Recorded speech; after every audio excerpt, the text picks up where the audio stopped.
बोलो श्यावर रामचंद्र भगवान की जय।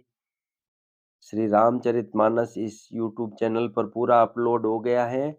आप सुनना चाहें तो इस चैनल को सब्सक्राइब करें ताकि पूरी रामचरितमानस आप सुन सकेंगे। आज अपन ने एक स्वामी श्री राम सुखदास जी के प्रवचन का अंश लिया है कि अपने को बार बार अपने भी दिमाग में आता है कि आखिर ये जीव लौट कर वापस मृत्यु लोक में क्यों आता है। तो इस बारे में स्वामी जी ने बहुत ही अच्छी तरह से समझाया है कि जीव लौट कर क्यों आता है। वो अंश आपको सुना रहे हैं। श्रीमद् भगवद गीता में भगवान ने कहा है कि यह जीव साक्षात मेरा ही अंश है। ममे वांशो जीवलोके जीवभूत सनातनः। यह मेरा अंश यहाँ जीवलोक अर्थात संसार में आकर जीव बना है। और यद गत्वा न निवर्तन्ते तद्धाम परमम मम। मेरा परम धाम ऐसा है जहाँ जाने के बाद वापस लौटकर आना नहीं पड़ता।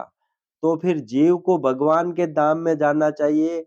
जैसे कोई संतान अपने पिता के घर जाती है, इसी प्रकार जीव को भगवान के धाम में जाना चाहिए। यह जीव पुनः संसार में लौटकर क्यों आता है? अब आप ध्यान देकर इस प्रश्न का उत्तर सुने। जैसे आप हम सभी यहाँ सत्संग के लिए आए हैं और समय पूरा होने पर यहाँ से चल देंगे। यदि जाते समय हमारी चद्दर भूल से यहाँ छूट गई या कोई भी चीज यहाँ रह गई तो हमें उसे लेने के लिए वापस आना ही पड़ेगा। इसी तरह इस जीव ने संसार की जिन जिन चीजों में ममता कर ली, चाहे वे घर, परिवार, जमीन, रुपये कुछ भी हों, उनके छूटने पर ममता के कारण इसे लौट कर आना पड़ता है। संसार में जिन वस्तुओं को अपना माना है, वहां लौट कर आना पड़ेगा। यह शरीर तो सदा रहेगा नहीं, अतः दूसरा शरीर धारण करके आना पड़ेगा। अब किसी भी योनि में जन्म ले, उसे फिर उन वस्तुओं के पास आना पड़ेगा। हमने एक कथा सुनी है। एक बार श्री गुरु नानक जी महाराज कहीं जा रहे थे। उनके साथ उनके दो चार शिष्य भी थे। किसी शहर की धान मंडी में से होकर निकले। धान मंडी में गेहूं, जौ, बाजरा, मोठ, चना आदि अनाज के बहुत से ढेर पड़े थे। इतने में एक बकरा आया और एक मोठ की डेयरी में से मोठ खाने लगा।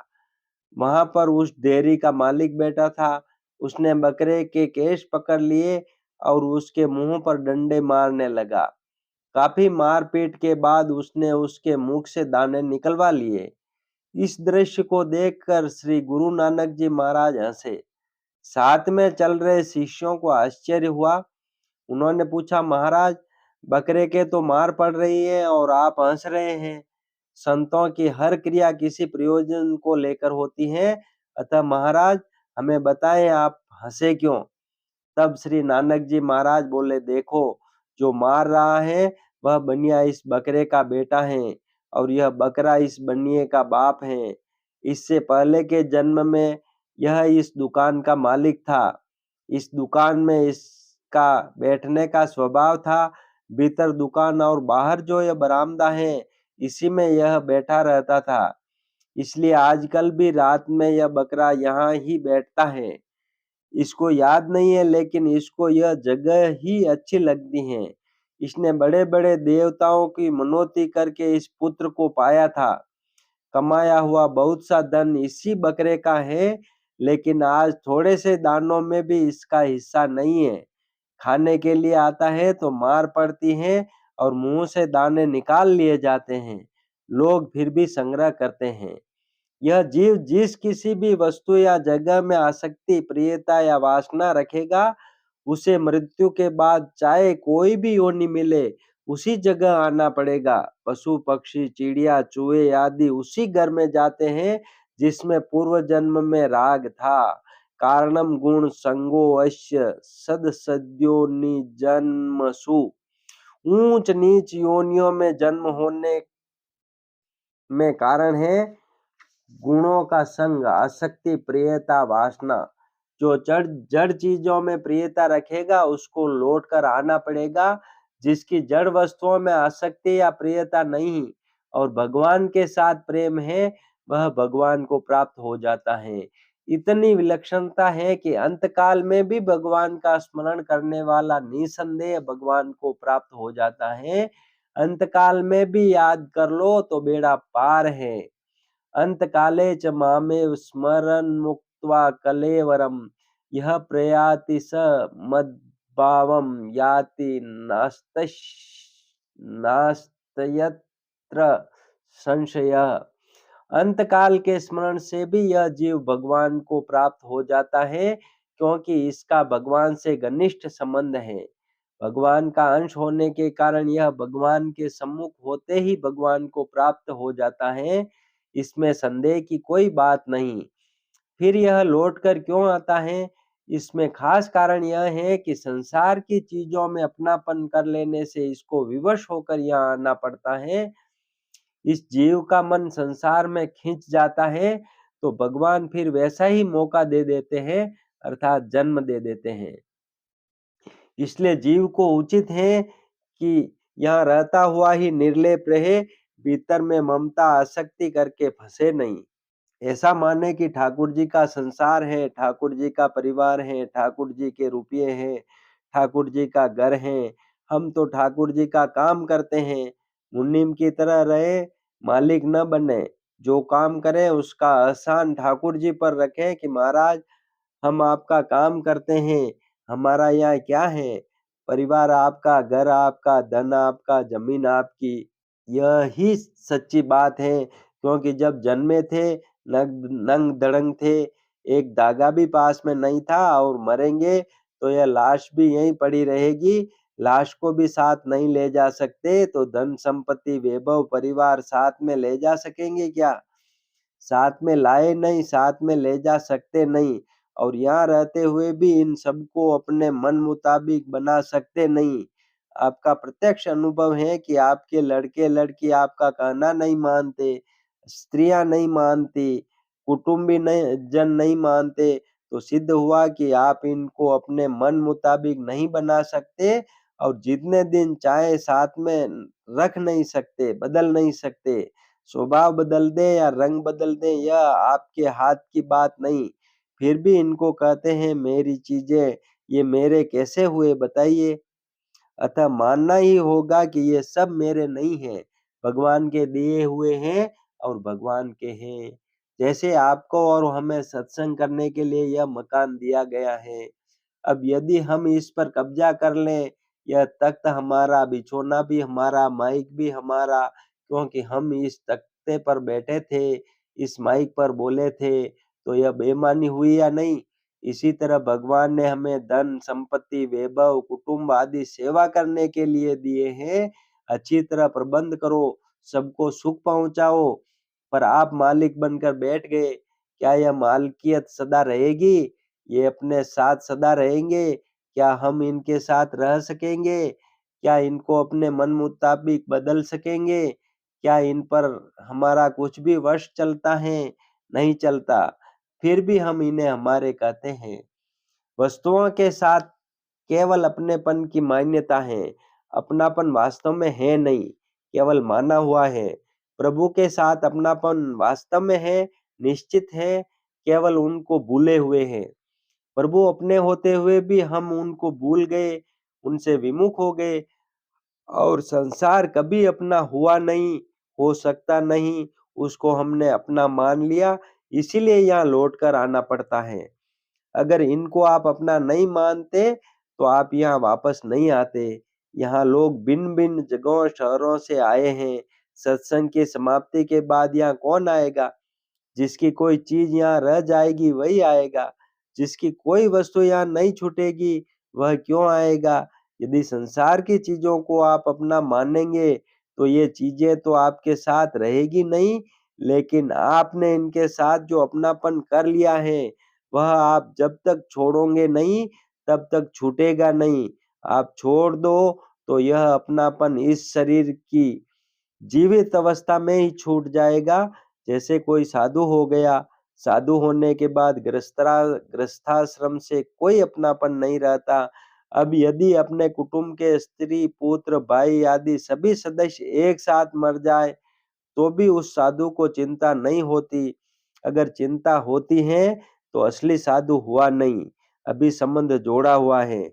असली साधु हैं, त्यागी हैं तो घर वाले सब के सब चौपट हो जाए तो भी कोई चिंता नहीं होती, कारण कि यह दृढ़ता है कि हम उनके नहीं, वे हमारे नहीं। संसार की सभी चीजों को भगवान की माने, अब भगवान का काम करो, चिंता भय कुछ नहीं रहेगा। तुम्हें निवेदित भोजन करहीं, प्रभु प्रसाद पट भूषण धरहीं। भोजन नहीं, ठाकुर जी के भोग लगाया हुआ प्रसाद पावे। गहने कपड़े कुछ भी धारण करें तो प्रभु का प्रसाद मानकर धारण करें। प्रभु के प्रसाद का बड़ा महात्म्य है। अंतःकरण निर्मल हो जाता है, ममता आसक्ति सब मिट जाती है। ठाकुर जी के आप थोड़ा सा पेड़ा या बतासा भोग लगा दें, वह परम पवित्र हो जाता है। लखपति और करोड़पति भी आपके हाथ से वह प्रसाद कर लेना चाहेंगे और बड़े प्रसन्न होंगे। क्या वह मिठाई के भूखे हैं? नहीं, वे ठाकुर जी का प्रसाद लेते हैं, क्योंकि अब वह ठाकुर जी का पवित्र प्रसाद हो गया।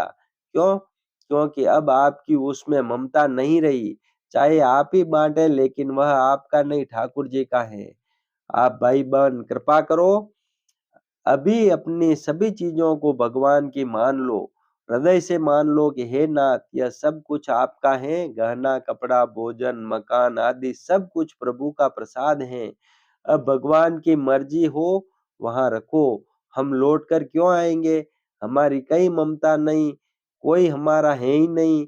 ऐसे कृपा करके भगवान को सब कुछ दे दो। वास्तव में सब कुछ भगवान ही है।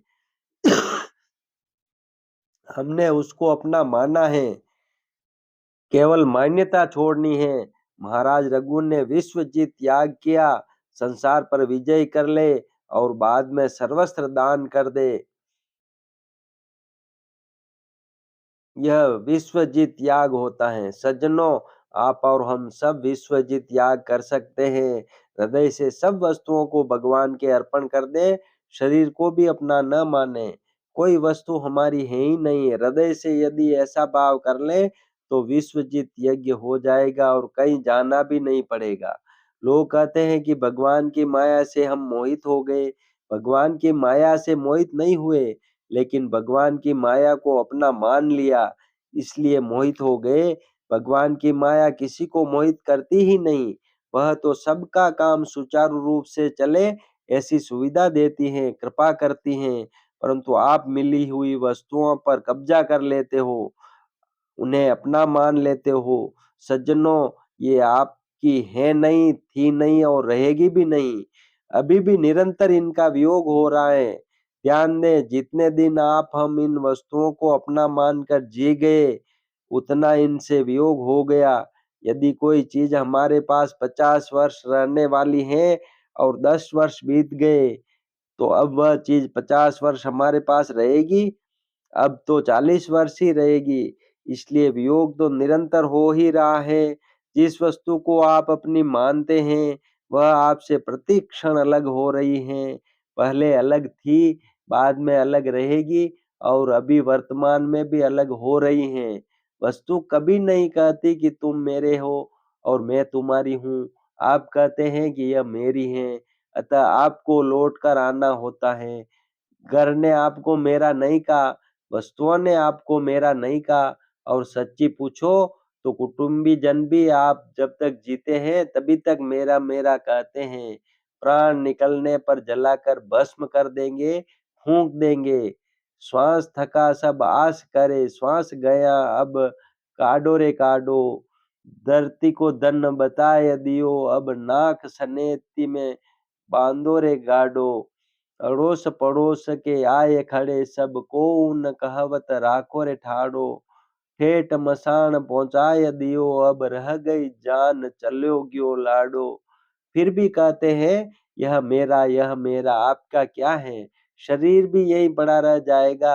भाइयों बहनों, कृपा करो और हृदय से कह दो कि यह सब कुछ भगवान का है। कुछ लोग कहते हैं कि ममता छूटती नहीं। आपकी छोड़ने की सच्ची नियत हो जाए तो भगवान छुड़ा देंगे। उनको पुकारो कि हे नाथ, मैं इन वस्तुओं को अपना मानना चाहता नहीं, तो भगवान कहेंगे कि बहुत ठीक है और ममता छूट जाएगी, परंतु हृदय से छोड़ने की नियत हो तब। यदि छोड़ना चाहते ही नहीं तो मरने पर भी नहीं छूटेगी, भूत प्रेत बनना पड़ेगा।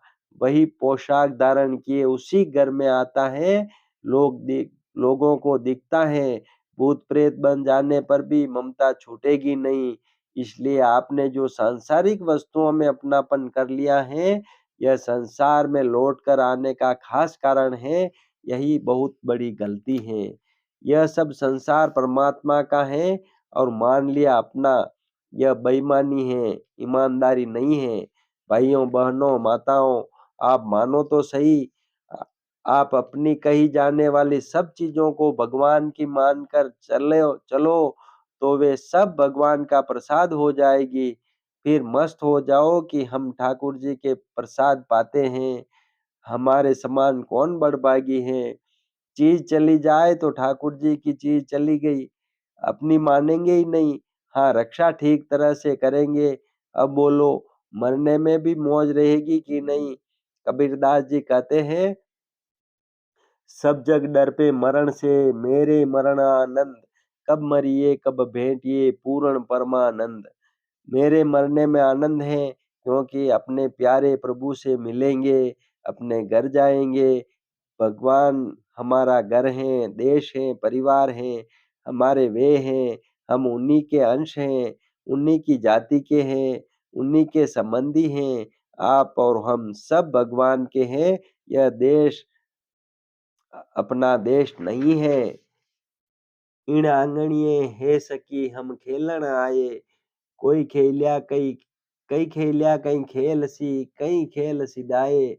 यह तो खेलने का एक रंगमंच है, स्टेज है, इस पर खेलना है। बस खेल की चीजों को अपना मान लेते हैं, यह गलती है। आज लोग कहते हैं कि अशांति है, दुख है, संताप है, क्या करें? भैया, आपने भगवान की वस्तु को अपना मानकर जो बेईमानी की है, उसका दुख तो भोगना पड़ेगा ही। इन चीजों को अपना माना है, इस वास्ते अशांति है। जहाँ अपनापन छोड़ा वहीं शांति। बहनों, माताओं, आप घर में रहते हुए कहो कि आज से काम मैं करूंगी, आराम सबको दो। आपकी सास, ननद, देवरानी, जेठानी, जो भी घर के सदस्य हैं, उनका काम आप करो। सास को चाहिए कि बहू से कहे, बेटा ठहरो, काम मैं करूंगी। बहू कहे, राम राम, ऐसा कैसे होगा, हमारे रहते आप बड़े बड़े बुढ़ेरे काम करेंगे। तो सास बोले, बेटा मैं जीऊं जब तक तो मुझे करना ही चाहिए। बहू कहे, माँ जी आप काम करें और मैं बैठी रहूं, यह कैसे हो सकता है? आप चली जाएगी तो हम किसको काम करके दिखाएंगे? इसलिए काम तो हम करेंगी। इस तरह काम करने के लिए लड़ाई हो जाए घरों में, देवरानी कहे कि मैं करूंगी, जेठानी कहे कि मैं करूंगी, सुख आराम प्रशंसा उनके लिए और घर का काम परिश्रम अपने लिए। फिर संसार में आना नहीं होगा। अपना कुछ माना नहीं और सबकी सेवा कर दी, अब क्यों आएंगे यहाँ? घर में काम करो, सेवा करो, सुख पहुंचाओ, अभिमान मत करो, ममता मत करो, ममता आपकी चलेगी नहीं। आज से 100 वर्ष पहले इन कुटुंबियों और इन घरों पर अपनी ममता थी क्या? 100 वर्षों बाद रहेगी? नहीं रहेगी। अभी भी निरंतर मिट रही हैं। जितने दिन बीत गए उतनी सब चीजें अलग हो गई। उम्र पूरी हो जाएगी तो राम नाम सत्य है बोल जाएगी। तो चीजें आपकी कैसे हुई? पहले आपकी नहीं, पीछे आपकी नहीं, तो बीच में आपकी कैसे हुई? हर पल आपसे बिछुड़ रही हैं। इन वस्तुओं के द्वारा सबकी सेवा करो, आदर करो, सबको मान दो, घर में रहते हुए निहाल हो जाओगे। जो संसार में अपनापन करेगा तो वह लौट कर नहीं आएगा, तो कहाँ जाएगा? जिसकी जहाँ वासना है, स्वप्न में भी उसको वही याद आता है। स्वप्न की तरह मरने पर भी वही याद आता है, क्योंकि वासना ही उसका शरीर है। किसी में वासना ही नहीं रही तो यह जीव लौटकर संसार में क्यों आएगा? अगर वासना रह गई, थोड़ी धन में, थोड़ी घर में, थोड़ी पुत्रों में, तो यहाँ वापस आना पड़ेगा। यदि हमारा संबंध यहाँ किसी से नहीं है, केवल भगवान के साथ है, जीते रहें तो भगवान के साथ और मरें तो भगवान के साथ, तो हम भगवान के पास ही जाएँगे, फिर यहाँ नहीं आना पड़ेगा। एक राजकुँवर थे, स्कूल में पढ़ने के लिए जाते थे, वहाँ प्रजा के बालक भी पढ़ने जाते थे। उनमें से 5-7 बालक राजकुँवर के मित्र हो गए। वे मित्र बोले, "आप राजकुँवर हो, राजगद्दी के मालिक हो। आज आप प्रेम और स्नेह करते हो, लेकिन राजगद्दी मिलने पर ऐसा ही प्रेम निभाएँगे, तब हम समझेंगे कि मित्रता है, नहीं तो क्या है?" राजकुँवर बोले कि अच्छी बात है। समय बीतता गया, सब बड़े हो गए। राजकुँवर को राजगद्दी मिल गई। 1-2 वर्ष में राज्य अच्छी प्रकार जम गया। राजकुँवर ने अपने मित्रों में से एक को बुलाया और कहा कि तुम्हें याद है कि तुमने कहा था राजा बनने के बाद मित्रता निभाओ, तब समझें। अब तुम्हें 3 दिन के लिए राज्य दिया जाता है। आप राजगद्दी पर बैठो और राज्य करो। वह बोला, अन्नदाता, वह तो बचपन की बात थी, मैं राज्य नहीं चाहता। बहुत आग्रह करने पर उस मित्र ने 3 दिन के लिए राज्य स्वीकार कर लिया। वह मित्र राजगद्दी पर बैठा और उस दिन खान-पान ऐश-आराम में मगन हो गया। दूसरे दिन सैर-सपाटा आदि में लगा रहा। रात हुई तो बोला, हम तो राजमहल में जाएँगे। सब बड़ी मुश्किल में पड़ गए। रानी बड़ी पतिव्रता थी। वह मित्र तो अड़ गया कि सब कुछ मेरा है। मैं राजा हूँ तो रानी भी मेरी है। रानी ने अपने कुलगुरु ब्राह्मण देवता से पूछवाया कि अब मैं क्या करूँ? गुरुजी महाराज ने कहा, बेटी तुम चिंता मत करो, हम सब ठीक कर देंगे। गुरुजी ने उस 3 दिन के लिए राजा बने मित्र से पूछा कि आप महलों में जाना चाहते हैं तो राजा की भांति जाना होगा, इसलिए आपका ठीक तरह से श्रृंगार होगा। उन्होंने भृत्यों को बुलाया और आज्ञा दी, महाराज के महलों में जाने की तैयारी करो, श्रृंगार करो। नाई को बुलाया और कहा कि महाराज की हजामत करो। ठीक ढंग से 3-4 घंटे हो गए, तब वह राजा बोला, ऐसे क्या देरी लगाते हो? तो नाई बोला, महाराज राजाओं का मामला है, साधारण आदमी की तरह हजामत कैसे होगी? हजामत में लंबी कर दी, अर्थात बहुत देर लगा दी। इसके बाद पोशाक पहनाने वाला आदमी आया, उसने बहुत देर पोशाक पहनाने में लगा दी। उसके बाद इत्र, तेल, फुलेल आदि लगाने वाला आया, उसने देर लगाई। इस प्रकार श्रृंगार श्रृंगार में ही रात बीत गई। अब सुबह हो गई, अंतिम दिन था, समय पूरा हो गया और राजगद्दी वापस राजा साहब को मिल गई। राजा साहब ने अब अपने दूसरे मित्र को बुलाया और आग्रह पूर्वक 3 दिन के लिए राज्य दे दिया और बोले कि मैं, मेरी स्त्री, मेरा घर, ये सब तो मेरे हैं। मैं भी आपकी प्रजा हूँ, बाकी सारा राज्य आपका है। वह मित्र 3 दिन के लिए राजा बन गया। राज्य मिलते ही उस मित्र ने पूछा कि मेरा कितना अधिकार है? मंत्री ने जवाब दिया, महाराज सारी फौज, पलटन, खजाना और इतनी पृथ्वी पर आपका राज्य है। उसने 10-20 योग्य अधिकारियों को बुलाकर कहा कि हमारे राज्य में कहाँ-कहाँ, क्या-क्या चीज की कमी है, किसके क्या-क्या तकलीफें हैं, पता लगाकर मुझे बताओ। उन्होंने आकर खबर दी, फला-फला गाँव में पानी की तकलीफ है, कुआँ नहीं है, धर्मशाला नहीं है, पाठशाला नहीं है। उस राजा ने हुक्म दिया कि सब गाँवों में जहाँ जो कमी है, 3 दिन में पूरी हो जानी चाहिए। खजांची को कह दिया कि मकान, धर्मशाला, पाठशाला, कुएँ आदि बनाने में जो भी खर्च हो वह तुरंत दिया जाए। राजा का हुक्म होते अनेक लोग राजाज्ञा के पालन में लग गए।